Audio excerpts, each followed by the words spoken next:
La Côte d'Ivoire et le Burkina Faso scellent leur ancrage. 28 accords de coopération signés aujourd'hui dans le cadre de la 4e conférence au sommet du traité d'amitié et de coopération. Auto-emploi et gestion de micro-projets en Côte d'Ivoire, la jeunesse encouragée à entreprendre. Enfin, un plan de lutte de 100 millions de dollars contre la fièvre Ebola en Afrique de l'Ouest. Et face à la psychose, le monde entier renforce ses mesures de surveillance. Madame, Monsieur, bonsoir et bienvenue. Un boom dans les relations économiques entre la Côte d'Ivoire et le Burkina Faso. 28 accords de coopération ont été signés aujourd'hui dans le cadre de la 4e conférence au sommet du traité d'amitié et de coopération. Ces contrats portent sur divers domaines, notamment l'éducation, l'emploi et la sécurité. Ouverte le 29 juillet dernier, la 4e conférence au sommet du traité d'amitié et de coopération entre la Côte d'Ivoire et le Burkina Faso s'est achevée aujourd'hui. Encourager la création d'entreprises chez les jeunes en Côte d'Ivoire, c'est l'objectif de l'atelier de formation qui s'est tenu hier dans le district d'Abidjan. Les travaux ont porté sur la gestion des micro-projets. Franck Quadio et Éric Goré. La jeunesse ivoirienne a longtemps été taxée de peu entreprenante. Une réalité que veut combattre l'Union nationale pour la promotion de la jeunesse de Côte d'Ivoire. Elle organise donc une conférence débat et un atelier de formation en gestion de micro-projets. Thème choisi, la jeunesse ivoirienne face à l'auto-emploi. Selon le président de cette structure, les jeunes doivent prendre des initiatives qui aboutiront à la création de leurs entreprises. Comment est-ce que des jeunes peuvent s'organiser autour des projets individuels ou bien collectifs pour pouvoir eux-mêmes créer leur propre entreprise? Parce que je pense et je crois encore que l'entrepreneuriat, la base de l'entrepreneuriat, ce sont les ressources humaines. Ce sont les ressources humaines. Les Ivoiriens sont suffisamment formés. Donc il est important que des jeunes puissent se mettre ensemble autour des projets collectifs pour créer leur entreprise. Pour le conférencier, la récente crise vécue par la Côte d'Ivoire a entraîné la perte de plusieurs emplois.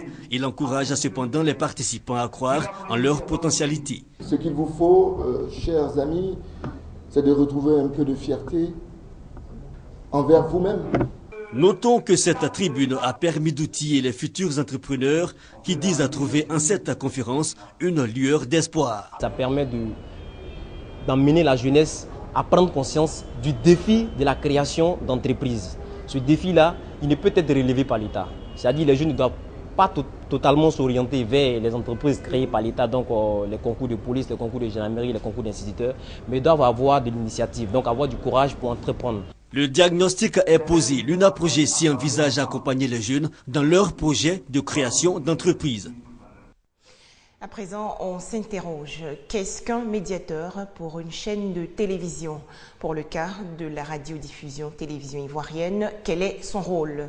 Selon les personnes interrogées dans le district d'Abidjan, la présence d'un médiateur est le signe d'un engagement professionnel que prend la RTI pour satisfaire son public. Elles sont au micro de Gabriel Zani. S'il y a une personne qui dit ce qu'elle pense, c'est bien l'actuel médiateur de la radiodiffusion télévision ivoirienne. Ibrahim Koné est reconnu pour son franc-parler dans ses relations avec les autres. C'est un choix judicieux du conseil d'administration de la RTI. Cet ancien directeur général de la radiodiffusion a été coopté pour sa connaissance parfaite du milieu et son professionnalisme avéré. Il est bon qu'on puisse avoir donc quelqu'un, une structure ou bien une personne qui joue le rôle d'interface entre donc la télévision et les personnes qui jugent être peut-être défavorisées par une information ou bien par un traitement quelconque, de sorte que nous puissions travailler toujours avec à l'esprit l'idée de faire de rendre donc un service de qualité. Personnalité indépendante chargée d'examiner les plaintes des citoyens contre l'administration, le médiateur n'est pas l'œil du gouvernement, ni le représentant des pouvoirs publics. Aujourd'hui, sa présence oblige le groupe à faire bien les choses. Le médiateur peut emmener aujourd'hui la RTI à bien son travail pour la satisfaction de ses téléspectateurs. Nommer un médiateur maintenant, c'est une bonne chose parce que nous avons de temps en temps besoin de faire certaines remarques quant au contenu des émissions de la RTI. Il se prononce en fonction du code d'honneur du journaliste et de l'animateur, n'intervient pas dans le traitement de l'information et n'est pas non plus l'avocat du personnel. Bref, son champ d'action est aussi vaste que les besoins des populations. C'est pourquoi il a dit lui-même dans son allocution, pour que la médiation soit efficace, chacun et à tous les niveaux de responsabilité doit accepter de jouer le jeu de la médiation. Un tout autre sujet à présent. Comment mettre en place une stratégie effective de la réglementation en matière de salubrité urbaine? C'est ce que la Direction des affaires juridiques et du contentieux tente d'élaborer à travers un atelier de réflexion. Il s'agit ici d'améliorer les relations entre les acteurs étatiques et non étatiques pour une gestion quotidienne de la salubrité urbaine dans les villes. Herman Niamia et Nousangaré. Dans les zones urbaines, le désordre et l'incivisme des citoyens se traduit par un manque de savoir-vivre. Une situation qui démontre qu'ils ont très peu de connaissances des exigences de la vie urbaine, notamment le respect de l'environnement, de l'hygiène et des espaces publics. Au regard de cette situation, une communication en Conseil des ministres a été faite le 2 octobre 2012 sur le désordre urbain. Elle indique des mesures urgentes à prendre en vue d'engager le processus de restauration de l'ordre et de la salubrité dans nos cités. Pour la mise en application effective de ces mesures, un atelier est initié. Les populations soit ne connaissent pas véritablement la réglementation en matière de salubrité ou la connaissent, mais ne veulent pas la mettre en application. Nous allons mutualiser nos efforts, nos moyens, nos actions pour ensemble dégager une stratégie, sillonner les communes de Côte d'Ivoire pour mettre en application effectivement notre réglementation. Cet atelier est bienvenu. Le sujet d'actualité au niveau de notre commune, parce que dans le programme que nous avons initié de Marcory commune propre, commune chic, nous avons un certain nombre d'actions à entreprendre en matière de salubrité et d'hygiène publique. Durant 3 jours de réflexion, un accent particulier sera mis sur 2 points. Le cadre juridique et institutionnel et l'identification ainsi que le rôle des acteurs. Selon le directeur de cabinet du ministre de l'Environnement, de la Salubrité urbaine et du Développement durable, Nasséré Kaba, les résultats de cet atelier permettront d'améliorer et de maintenir dans un état de propriété et de bien-être le cadre de vie des populations.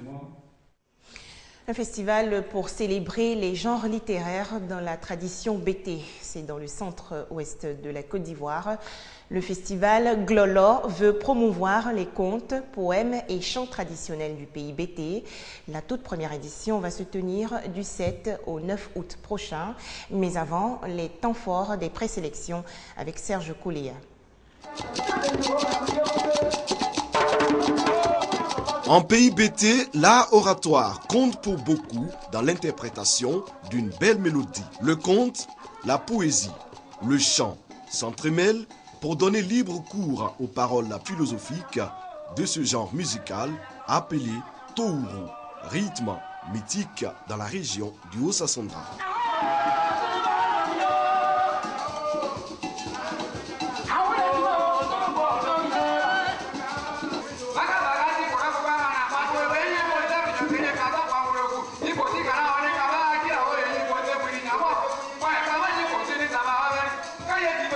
Dans la région du Go, l'alter ego du Touru, c'est le Lugutouli, un genre dont la force réside dans le message oral véhiculé par le chansonnier. C'est toute cette diversité musicale que l'association Awalé Agriculture a décidé de promouvoir à travers le festival Glolo de Gagnoua. Ce festival est une tribune pour valoriser ce pan entier du patrimoine immatériel de la Côte d'Ivoire. Pour l'initiatrice de ce festival, Bekoin Zagbayou Hortense, présidente de l'association Awalé Agriculture, le festival Gololo va susciter une dynamique culturelle. Le festival va permettre surtout à Gagnoua d'être une plateforme artistique et une destination touristique. Le festival Glolo de Gagnoua entend surtout renforcer la cohésion sociale, d'où le thème culture et cohésion. Au programme, des expositions d'instruments traditionnels de musique en voie de disparition, des conférences débats. Il se tient du 7 au 9 août prochain avec un concert de clôture animé par John Kifi au stade Biakabuda de Gagnoua. Justement, Serge Koléa, la culture ivoirienne s'exporte au pays des hommes intègres. Selon les organisateurs, la toute première semaine culturelle ivoirienne au Burkina Faso est une expérience réussie. Artistes, créateurs, responsables culturels ivoiriens et burkinabés ont participé aux festivités. Ouverte le 27 juillet dernier, la semaine culturelle s'est achevée aujourd'hui. Fatou Fofana. Le point culturel qui a toujours relié la Côte d'Ivoire au Burkina Faso est désormais plus que jamais solidifié. Pendant 3 jours, Ivoiriens et Burkinabés ont communié et partagé leurs us et cultures. Le ministre ivoirien de la Culture et de la Francophonie en est particulièrement ravi. Nous faisons de cette semaine culturelle un bilan largement positif. Il y a dû y avoir des milliers de personnes hier à la Maison du Peuple pour prendre part à ces festivités. Et ce soir, nous faisons la clôture de cette semaine avec cette soirée gala qui a connu un succès. Si tout le monde est d'accord que c'est une expérience à renouveler, le ministre de la Culture et du Tourisme burkinabé confirme que ce sera cette fois la Côte d'Ivoire qui va accueillir son pays. Le 5e sommet qui va se tenir en terre ivoirienne verra donc l'organisation d'une semaine culturelle burkinabé en terre ivoirienne. Nos frères ivoiriens ont donné le la, comme on le dit en musique.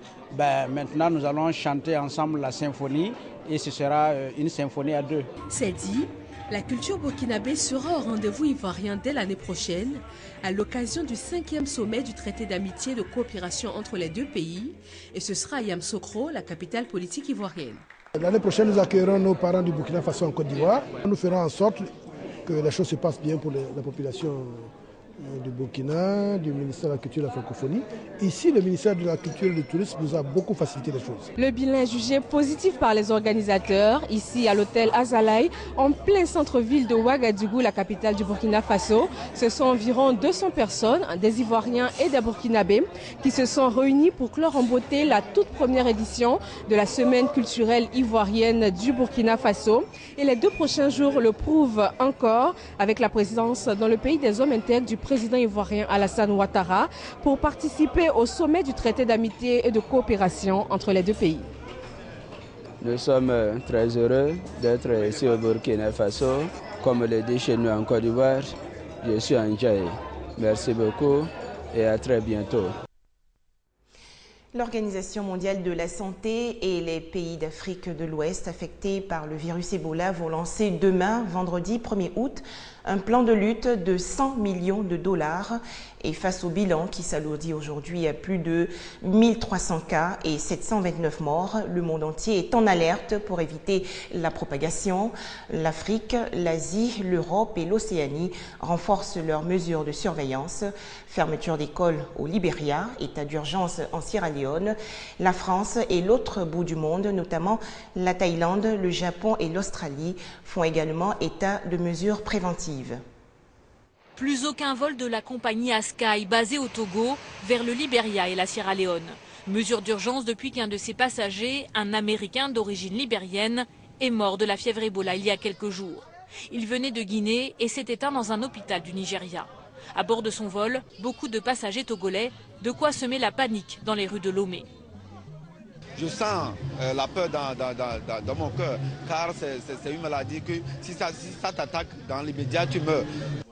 On est prêt à faire face, affirment les autorités togolaises, en inaugurant un centre de soins dédié au virus Ebola.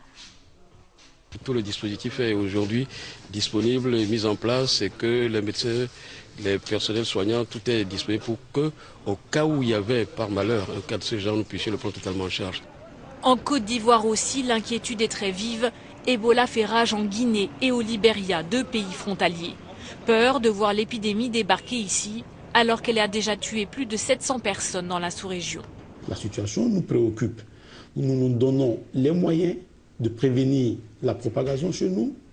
Et si malheureusement, malgré nos efforts, elle advenait sur notre territoire, nous ferons en sorte de l'endiguer et de la contenir. Premièrement, surveillance épidémiologique, renforcement du contrôle sanitaire aux frontières.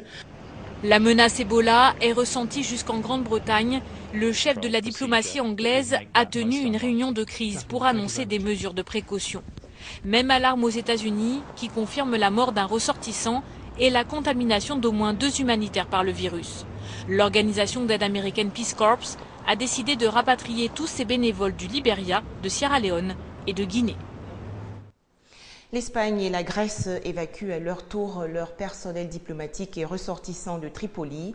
Des combats meurtriers opposent diverses milices dans la capitale libyenne, également menacée par un incendie provoqué par les violences à Benghazi. C'est dans l'est de la Libye. En image, la situation au Proche-Orient. La Maison-Blanche estime qu'il existait peu de doute que le bombardement d'une école des Nations Unies dans la bande de Gaza était le fait de l'armée israélienne.